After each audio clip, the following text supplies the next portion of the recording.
بسم اللہ الرحمن الرحیم۔ حکومت پاکستان نے جس طرح پچھلے دنوں لاک ڈاؤن لگایا تھا، اسی سلسلے میں لاک ڈاؤن کو برقرار رکھنے کے لیے حکومت پاکستان نے یہ فیصلہ کیا ہے کہ جمعہ کے اجتماعات پر پابندی لگائی جائے۔ اس لیے کہ جمعہ کے اجتماعات میں مختلف قسم کے لوگ آتے ہیں، بچے ہوتے ہیں، مریض آتے ہیں، بوڑھے آتے ہیں۔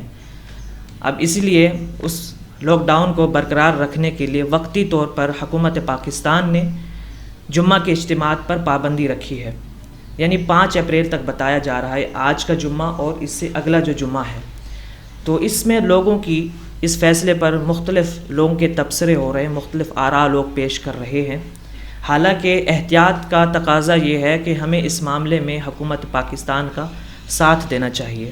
اور اللہ سبحانہ و تعالیٰ نے سورہ نساء کی آیت نمبر 59 میں ارشاد فرمایا کہ یا ایھا الذین آمنوا اطیعوا اللہ واطیعوا الرسول واولی الامر منکم۔ جہاں اللہ اور اس کے رسول کی اطاعت کا حکم دیا گیا، وہاں امراء کی، صاحب حاکم کی، وہاں پر اللہ سبحانہ و تعالیٰ نے حکمران کی اطاعت کا بھی ہمیں حکم دیا ہے۔ یہ اور بات ہے کہ حکمران کی اطاعت مشروط کر دی گئی ہے، لیکن یہاں پر احتیاط کا تقاضا یہی ہے کہ ہم ان اجتماعات سے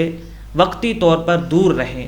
اور اس معاملے میں جو علماء نے فتویٰ دیا ہے، علماء کی رائے کو دیکھتے، اور علماء کی رائے سب سے زیادہ لی جائے گی، مقدم رکھی جائے گی، کیونکہ اللہ سبحانہ تعالیٰ نے ارشاد فرمایا کہ فَاسْأَلُوا أَهْلَ الذِّكْرِ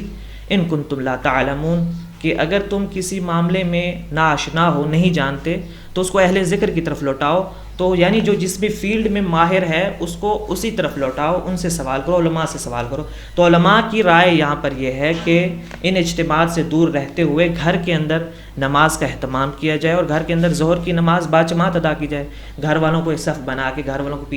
پیچھے کھڑے کر کے آپ نماز باجماعت ادا کر سکتے ہیں۔ اسی طریقے سے اللہ سبحانہ و تعالیٰ نے ارشاد فرمایا سورہ بقرہ کی آیت نمبر 173 کے اندر فَمَنِ اضْطُرَّ غَيْرَ بَاغٍ وَلَا عَادٍ، کہ تم میں سے جس کس کو مجبور کیا جائے اور وہ غیر باغ،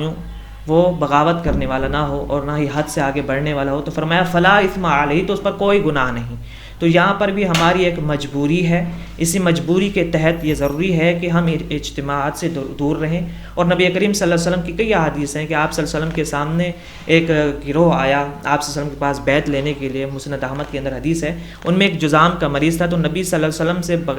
بغیر بیعت لیے آپ صلی اللہ علیہ وسلم نے اس کو حکم دے دیا کہ اس کو میری بیعت دور سے ہو گئی، اس کو واپس بھیج دیا جائے۔ اس طریقے سے فرمایا کہ کوڑ کا جو مریض ہے اس سے ایسے بھاگو جس طرح تم شیر سے بھاگتے ہو۔ اس طریقے سے حضرت عمر رضی اللہ عنہ کو بڑا مشہور واقعہ ہے کہ شام کے اندر جب وبا پھیلی تو حضرت عمر رضی اللہ عنہ اس علاقے کے اندر جانے کی بجائے وہاں سے واپس چلے گئے، اور جب چیف کمانڈر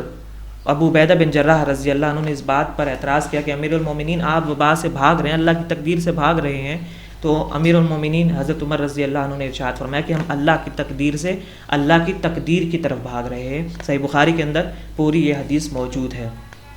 تو ناظرین، اس معاملے میں ہمیں حکومت وقت کا ساتھ دینا چاہیے، اور تو اللہ سے زیادہ سے زیادہ توبہ استغفار کریں، اللہ سے معافی طلب کریں، اپنے صفائی ستھرائی کا خیال رکھیں، بچوں کے آس پاس ماحول کا، گھر کے ماحول کا صفائی ستھرائی کا خیال رکھیں۔ اور یہ 29ویں پارے میں اللہ کا بھی ارشاد ہے وَثِيَابَكَ فَطَهِّرْ، اپنے کپڑوں کو پاک صاف رکھیں، اللہ سے دعا کرتے رہیں کہ اللہ کا ہمارے ساتھ ہو۔ اور اسی طرح کسی شاعر نے بہت اچھی بات کی کہ نور حق شمع الہی کو بجھا سکتا ہے کون، جس کا حامی خدا ہو اسے مٹا سکتا ہے کون،